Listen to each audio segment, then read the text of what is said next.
Hello mga mami!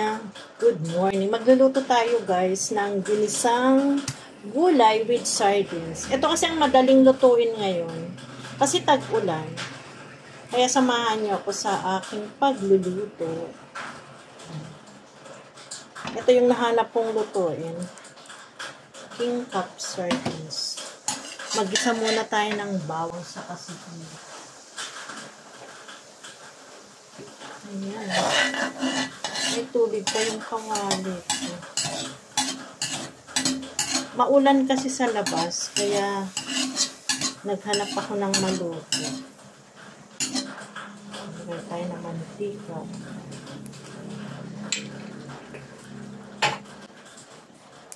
Mag-isa tayo ng bawang. Bawang. At saka sibuyas. Kaya ano ang ulam nyo ngayon? Ano yung pinipare ng ulam ngayon? Kasi tag-ulan guys. Mahirap lumabas. Kaya ito ang aking naisipan na lutuin. Madali ang lutuin. Sardinas with gulay. Kasi ako guys, ako yung taong hindi mapili ng ulam. Design muna natin yung gulay. Ito ay sayote at saka cabbage. Ayan, halo-haloin lang natin. Halo-halo. Masarap po yung ito. Sardinas with sayote and cabbage. Tapos, lagay na natin ang sardinas. Any kinds of sardines pwede. Ayan, masarap ang sardinas ngayon. Ay, naisama pa yung takip. Masarap po na yung sardinas. Ayan, lagyan natin ng tubig. Ayan. Kahit ito lang ang ulam ko pwede. Masarap ang sardinas pag tag-ulan. Kahit hindi tag-ulan, kung gusto nyo yung madalian lang. Sa halagang 22 pesos. Kasi binili ko pa sa supermarket to.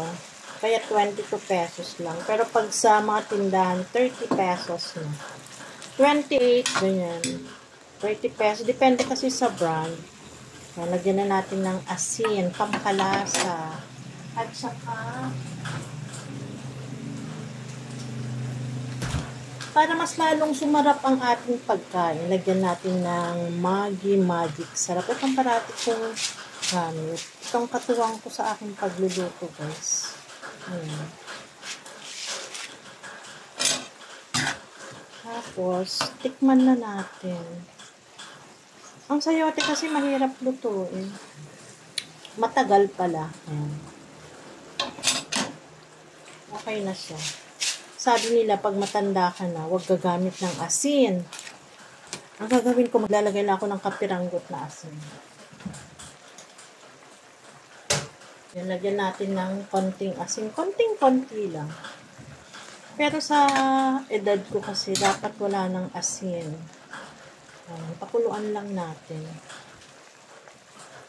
Tapos, takpan natin para maluto. After 5 minutes. Ay. Alam mo yung tipid na ulam. Ayan. Sardinas. Madali ang ulam. Ayan guys, luto na. Ito na yung finished product. Kain na tayo. Sardinas with sayote and cabbage.